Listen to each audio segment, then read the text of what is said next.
भगवते वासुदेवाय। स्वागत है आप सभी का हरि का पंचांग चैनल पर। आज पूर्णिमा का व्रत है।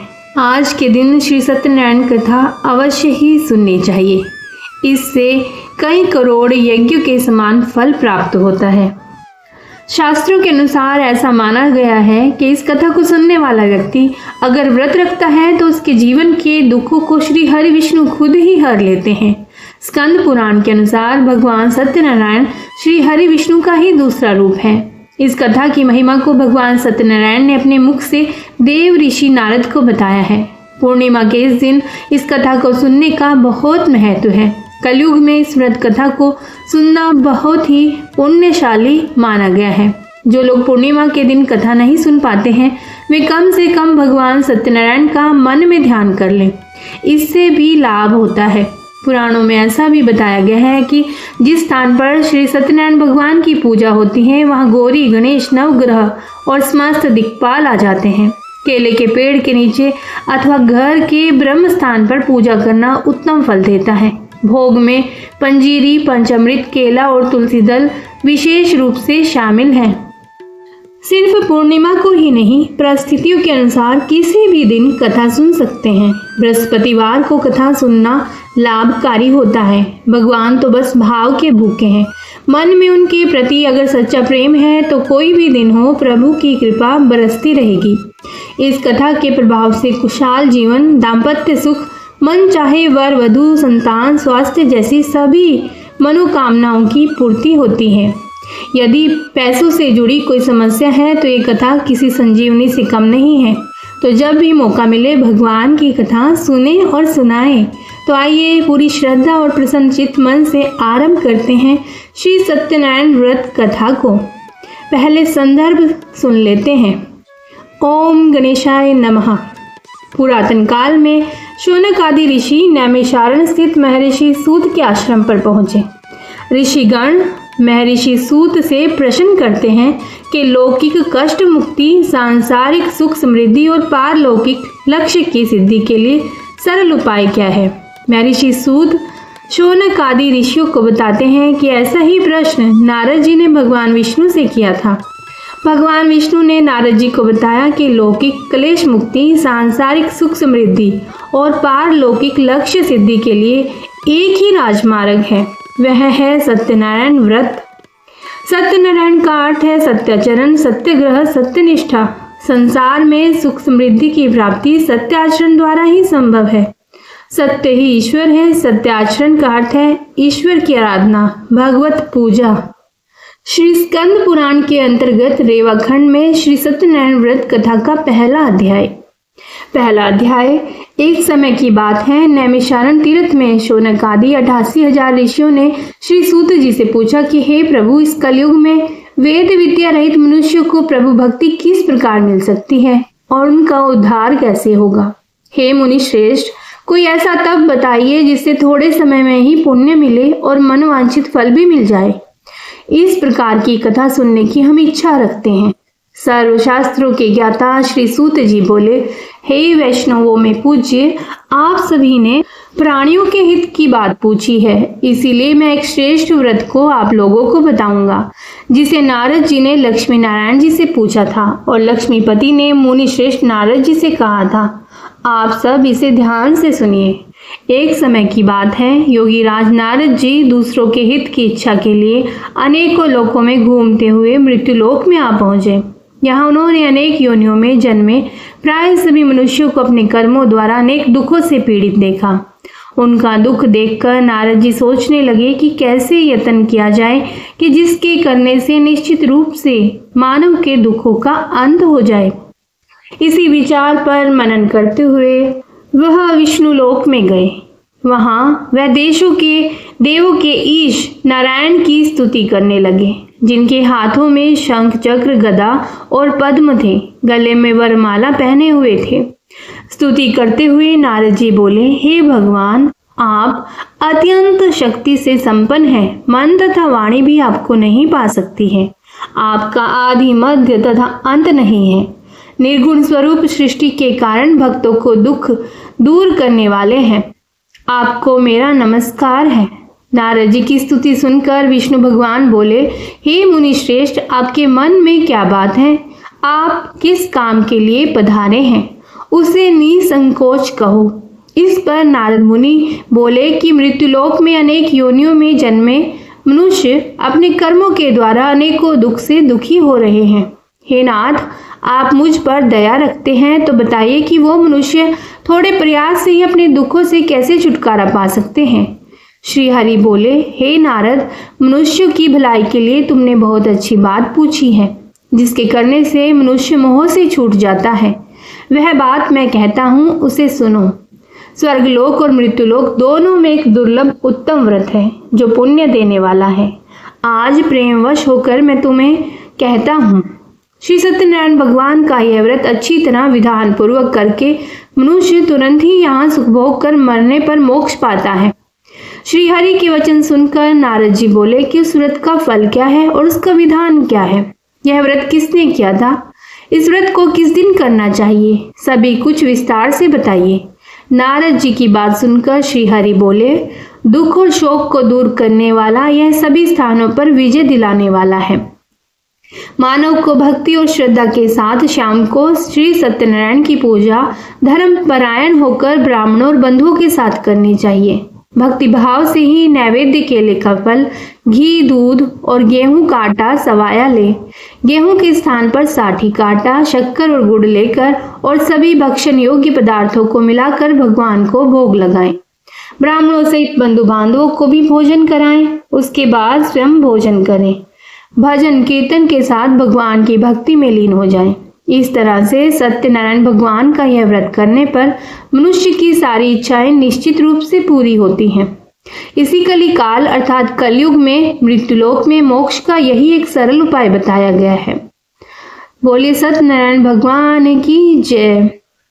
आइए दूसरा अध्याय आरंभ करते हैं। श्री सूत जी बोले, हे ऋषियों, जिसने पहले समय में इस व्रत को किया था उसका इतिहास कहता हूँ, ध्यान से सुनो।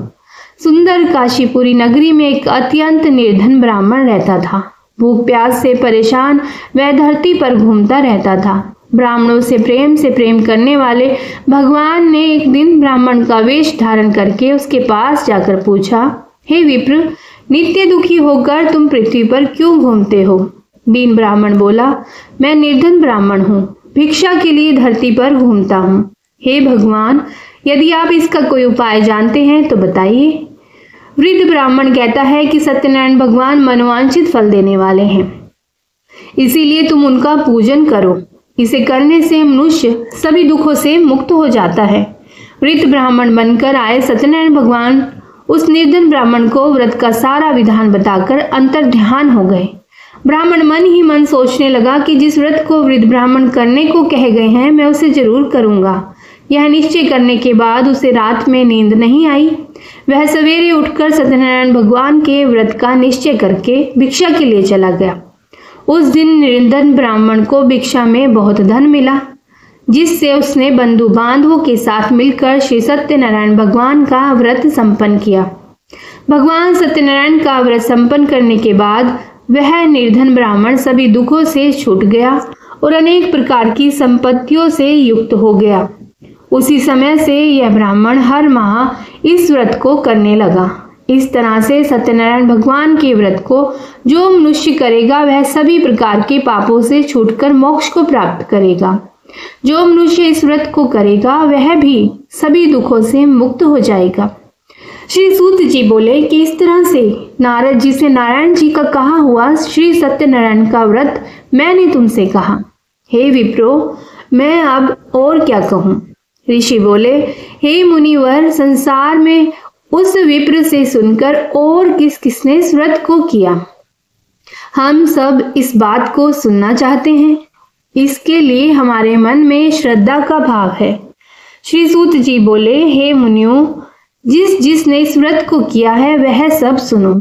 एक समय वही विप्र धन और ऐश्वर्य के अनुसार अपने बंधु बांधवों के साथ इस व्रत को करने को तैयार हुआ। उसी समय एक लकड़ी बेचने वाला बूढ़ा आदमी आया और लकड़ियां बाहर रखकर अंदर ब्राह्मण के घर में गया। प्यास से दुखी वह लकड़हारा उनको व्रत करते देखकर विप्र को नमस्कार करके पूछने लगा कि आप यह क्या कर रहे हैं और इसे करने से क्या फल मिलेगा, कृपया मुझे भी बताइए। ब्राह्मण ने कहा कि सब मनोकामनाओं को पूरे करने वाला यह सत्यनारायण भगवान का व्रत है। इनकी कृपा से ही मेरे घर में धन धान्य आदि की वृद्धि हुई है। विप्र से सत्यनारायण व्रत के बारे में जानकर लकड़हारा बहुत प्रसन्न हुआ। चरण अमृत लेकर वह प्रसाद खाने के बाद अपने घर गया। लकड़हारे ने अपने मन में संकल्प किया कि आज लकड़ी बेचने से जो धन मिलेगा उसी से श्री सत्यनारायण भगवान का उत्तम व्रत करूंगा। मन में इस विचार को लेकर बूढ़ा आदमी सिर पर लकड़ियां रखकर उस नगर में बेचने गया जहां धनी लोग ज्यादा रहते थे। उस नगर में उसे अपनी लकड़ियों का दाम पहले से 4 गुना अधिक मिलता है। बूढ़ा प्रसन्नता के साथ दाम लेकर केले, शक्कर, घी, दूध, दही और गेहूं का आटा लेकर और सत्यनारायण भगवान के व्रत की अन्य सामग्री लेकर अपने घर आया। वहां उसने अपने बंधु बांधवों को बुलाकर विधि विधान से सत्यनारायण भगवान का पूजन और व्रत किया। इस व्रत के प्रभाव से वह बूढ़ा लकड़हारा धन पुत्र आदि से युक्त होकर संसार के समस्त सुख भोग कर अंत काल में बैकुंठ धाम चला गया। बोले श्री सत्यनारायण भगवान की जय। इति श्री सत्यनारायण व्रत कथा का द्वितीय अध्याय संपूर्ण हुआ। आइए तीसरा अध्याय आरंभ करते हैं। सत्यनारायण भगवान की जय। श्री सूत जी बोले, हे श्रेष्ठ मुनियों, अब आगे की कथा कहता हूँ। पहले समय में उल्का मुख नामक एक बुद्धिमान राजा था। वह सत्य वक्ता और जितेंद्रिय था। प्रतिदिन देव स्थानों पर जाता और निर्धनों को धन देकर उनके कष्ट दूर करता था। उसकी पत्नी कमल के समान मुख वाली और सती साध्वी थी। भद्रशिला नदी के तट पर उन दोनों ने श्री सत्यनारायण भगवान का व्रत किया। उसी समय साधु नाम का एक वैश्य आया। उसके पास व्यापार करने के लिए बहुत सा धन था।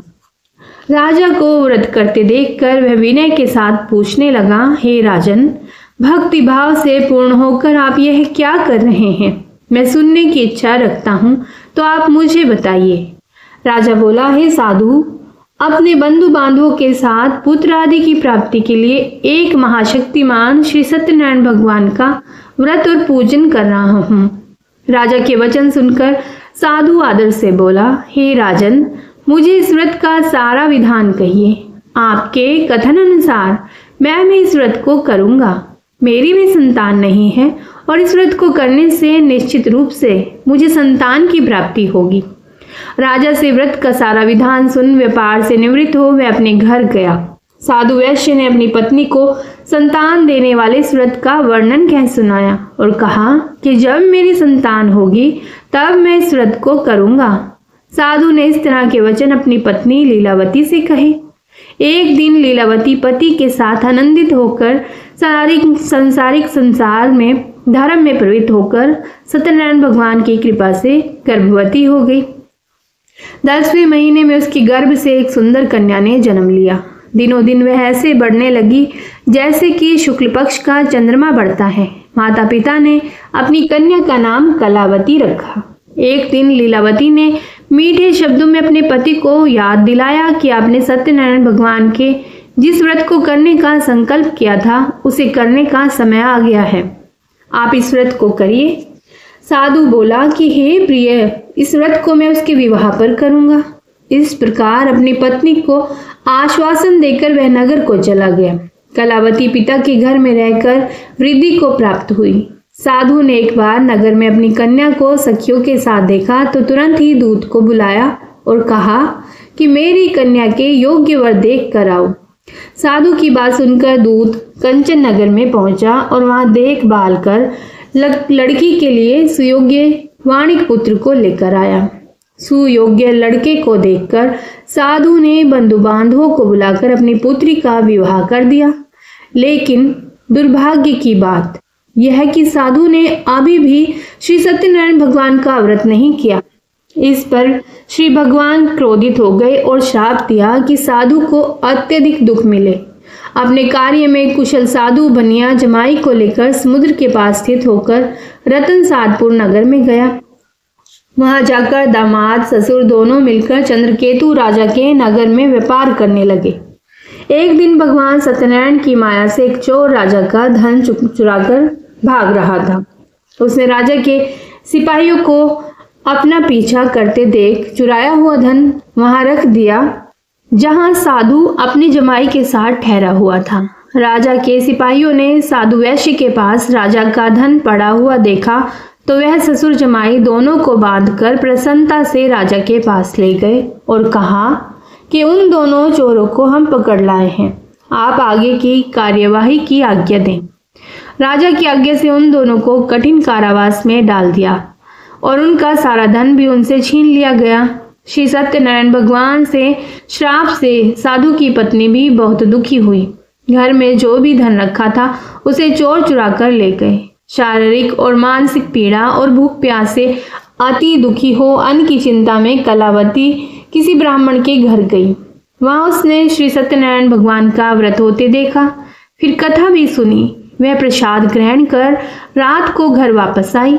माता ने कलावती से पूछा कि हे पुत्री, अब तुम कहाँ थी, तेरे मन में क्या है?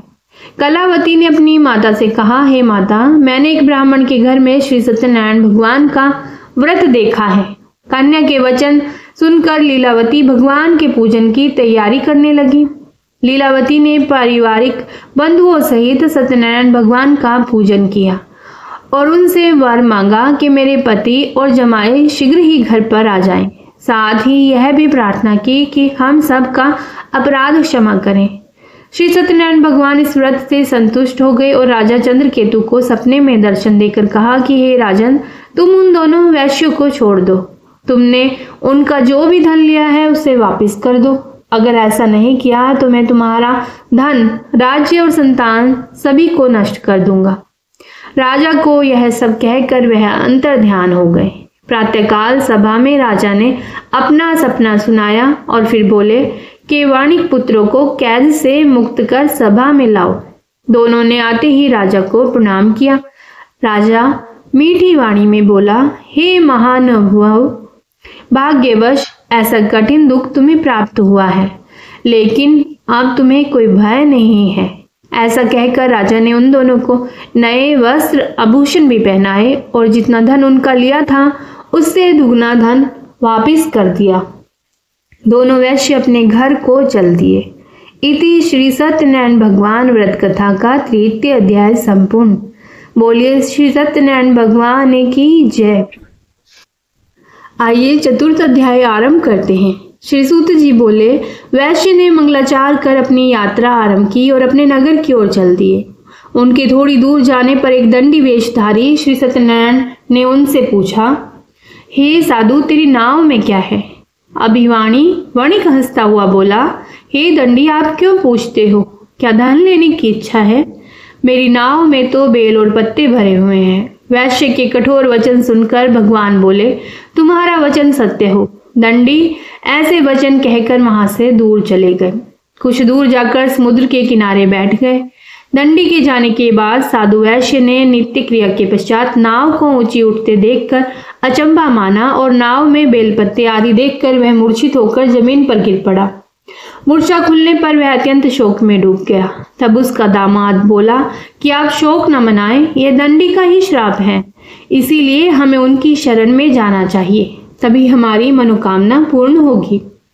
दामाद की बात सुनकर वह दंडी के पास पहुंचा और अत्यंत भक्तिभाव नमस्कार करके बोला, मैंने आपसे जो जो असत्य वचन कहे थे उनके लिए मुझे क्षमा दे।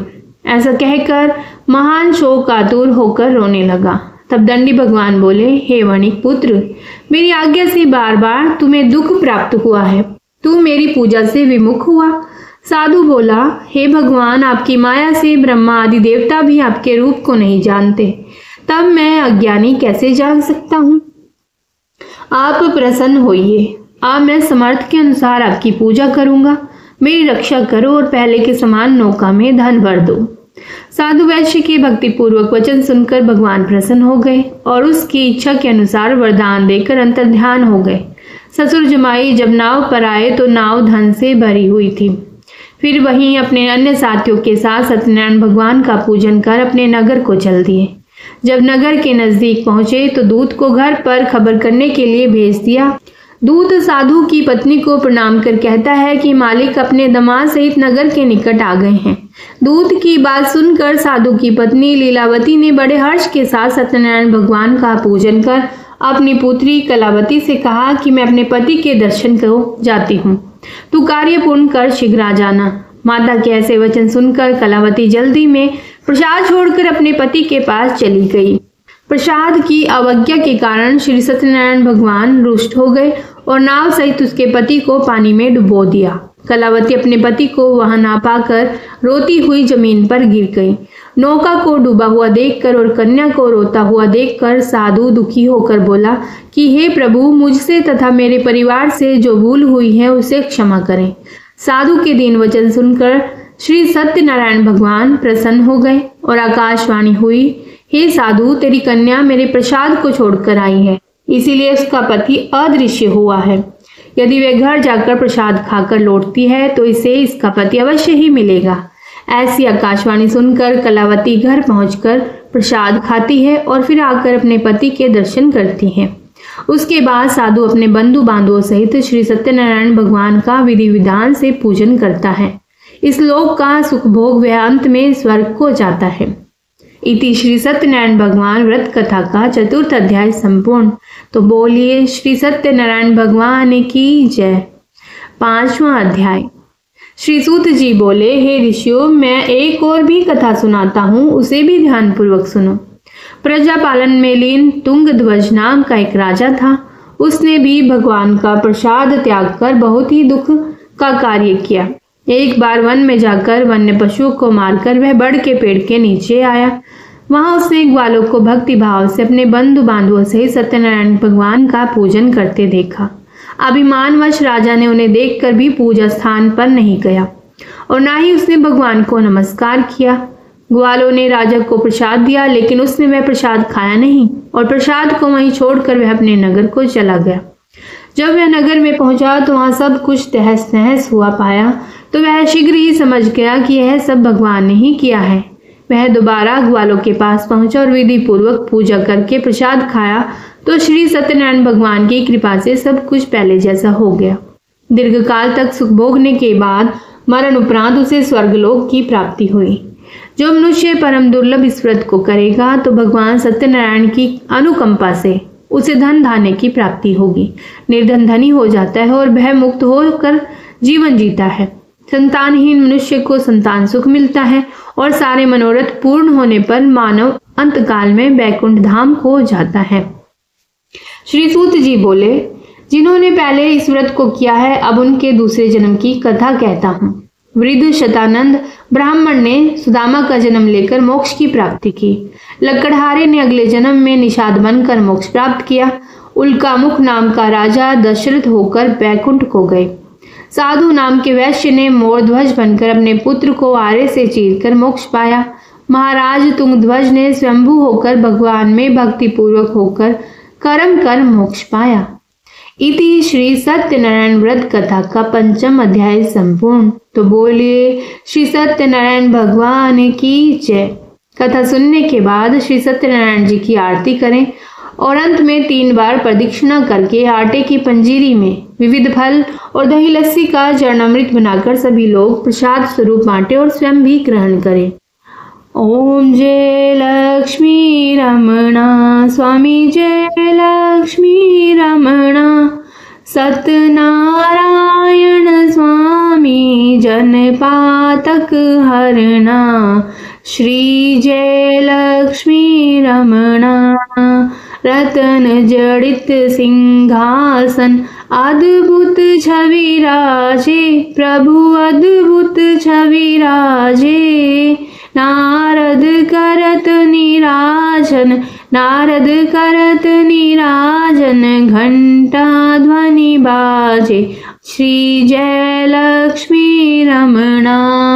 प्रकट भये कलि कारण, द्विज को दरस दियो, प्रभु द्विज को दरस दियो।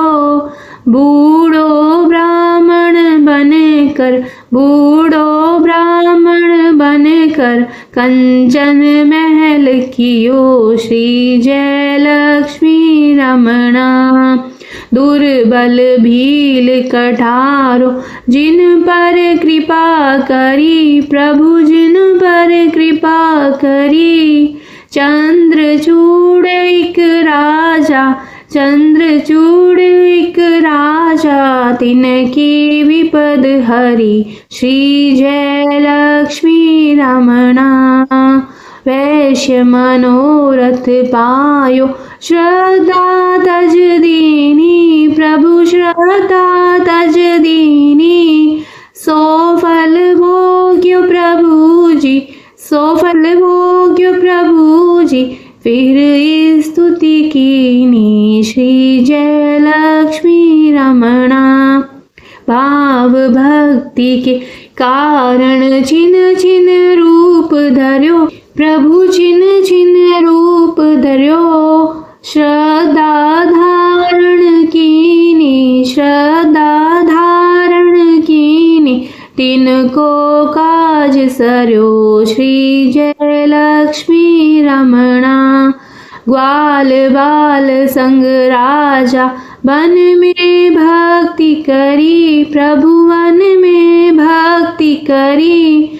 मन वांछित फल दीनो, मन वांछित फल दीनो, दीन दयाल हरि, श्री जय लक्ष्मी रमणा। चढ़त प्रसाद सवायो, कदली फल मेवा, प्रभु कदली फल मेवा। धूप दीप तुलसी से, धूप दीप तुलसी से, राजी सतदेवा, ओम जय लक्ष्मी रमणा, श्री जय लक्ष्मी रमणा।